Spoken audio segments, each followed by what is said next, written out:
Assalamualaikum warahmatullahi wabarakatuh, Sobat Jendela Mistis dimanapun kalian berada. Kembali lagi bersama saya Taufik. Tentunya masih di channel Jendela Mistis. Pada episode kali ini, saya akan membawakan sebuah cerita mistis yang dialami oleh seorang laki-laki. Sebut saja dia Jerry. Pada saat itu, dia ingin mengajak pacarnya untuk berwisata ke salah satu air terjun yang berada di kota Bandung. Tetapi bukan kesenangan yang dia dapatkan, melainkan pengalaman horor yang sangat mengerikan. Seperti apa ceritanya? Mari kita simak video ini sampai selesai. Dan yang bagi kalian yang belum subscribe channel ini, silahkan subscribe mulai dari sekarang, agar kalian tidak ketinggalan ketika saya mengupload video-video yang baru. Dan tanpa berlama-lama, mari kita menuju ke ceritanya.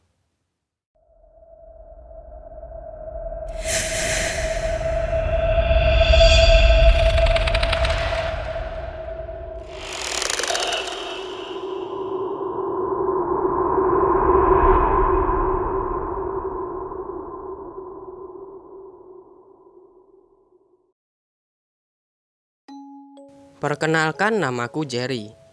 Aku seorang karyawan di sebuah perusahaan swasta. Aku ingin menceritakan rentetan kejadian mistis yang pernah aku alami saat mengunjungi salah satu air terjun. Aku ingin menceritakan tentang curug ini terlebih dahulu. Curug ini adalah tempat wisata alam air terjun yang terletak di ujung timur kota Bandung. Curug ini memiliki dua air terjun, mungkin sekitar 50 meter, dan jaraknya juga tidak terlalu jauh antara satu dengan yang lainnya. Selain airnya jernih dan deras, pemandangannya juga bagus, sehingga banyak orang yang datang ke sana. Mereka datang tidak hanya untuk bermain di aliran air, tetapi juga menikmati pemandangannya. Saat itu siang menjelang sore, tepatnya di hari Sabtu. Aku dahulu sudah berjanji mengajak pacarku untuk berakhir pekan bersama. Sudah lama aku tidak mengajak pacarku jalan-jalan karena jadwal kerjaku yang padat. Akhirnya baru Sabtu itu aku bisa mengajaknya jalan-jalan. Aku pun memutuskan mengajaknya berwisata ke air terjun itu. Namun karena satu dan hal lain, kami baru sampai di sana pada sore hari. Aku baru pertama kali pergi ke tempat itu. Aku mengiranya tempatnya akan ramai karena akhir pekan. Tapi ternyata tempat wisata alam itu sangatlah sepi. Aku sudah memarkirkan motor. Aku hanya melihat dua buah motor yang terparkir. Sebelum masuk di pintu gerbang, kami diperingatkan oleh penjaganya. Dia berkata agar kami tidak terlalu jauh perginya dan jangan terlalu lama, karena tempatnya sudah mau tutup. Aku mengangguk kepadanya sambil berjalan masuk. Kami berjalan agak jauh sampai akhirnya melihat air terjun itu. Begitu bunyi air terjun itu terdengar, kami langsung segera mencari asal bunyi suara itu. Dan tidak lama, kami sudah berada di tempat air terjun itu. Kami cukup lama bermain di curug itu dan di sungainya. Setelah bermain air, pacarku mengajak untuk mendaki bukit yang ada di seberang sungai. Kami pun berjalan menaiki bukit itu melalui jalan setapak yang ada. Kami mengelilingi bukit cukup lama, dan tiba-tiba saat aku sadar, matahari sudah hampir terbenam. Suasana sudah mulai gelap. Di kiri dan kanan jalan setapak tidak ada lampu. Ditambah lagi kami berada di tengah hutan. Aku baru ingat kata penjaga tadi. Aku panik dan mungkin ini alasannya. Penjaga curug bilang seperti itu pada kami, agar tidak terlalu jauh dan terlalu lama, karena kondisi curug sekarang sudah mulai gelap gulita. Aku mengajak pacarku untuk segera pulang. Dia setuju dan kami pun berbalik arah menuruni jalan setapak yang tadi kami lewati. Kami tidak sadar kalau tadi kami melewati sebuah pohon rindang yang besar. Di saat kami melihat pohon itu, kami agak sedikit bingung. Jangan-jangan waktu itu salah jalan. Tiba-tiba saat kami sudah melewati pohon rindang itu, aku terkaget dan hampir melompat. Pacarku mencengkram tanganku dengan sangat keras. Terdengar suara seperti geraman. Suara itu terdengar sangat jelas dari belakang kami, tepatnya dari pohon rindang yang baru saja kami lewati. Seketika kami melihat ke belakang. Namun, karena kondisi sangat gelap, kami tidak dapat melihat apa-apa di belakang. Kami berdua terdiam mematung. Aku menasihati pacarku untuk mencegahnya agar jangan lari, karena bisa jadi itu suara binatang buas. Seekor binatang buas akan langsung mengejar kita kalau panik dan lari. Suara geraman itu kembali lagi terdengar. Kali ini nadanya lebih tinggi. Sepertinya pemilik suara itu marah kepada kami. Penasaran, aku lihat lagi ke arah pohon rindang itu. Tiba-tiba, tepat di sebelah pohon itu, muncul sesosok makhluk yang sangat mengerikan. Makhluk itu pendek, bungkuk dan berwarna hitam. Mukanya tidak jelas, dengan gigi taring menyeringai, dan matanya yang merah terlihat jelas melotot ke arah kami. Bulu kuduku langsung berdiri. Pacarku langsung berteriak kencang dan menangis sambil berlari. Aku pun akhirnya ikut berlari.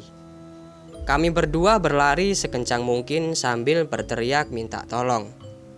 Aku memegang erat tangan pacarku sambil berlari keluar dari tempat itu. Hingga aku menyadari ada sesuatu yang aneh dengan pacarku.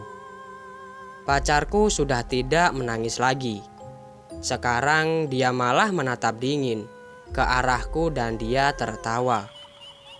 Astaga, jangan-jangan pacarku kesurupan. Aku berhenti berlari dan menatap pacarku. Aku bingung harus melakukan apa.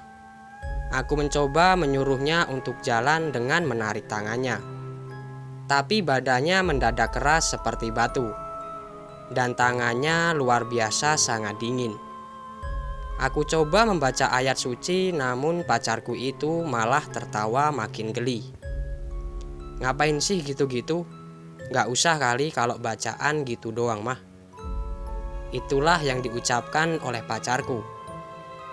Aku tahu persis kalau sebenarnya hantu yang ada di dalam pacarku ini hanya membual saja.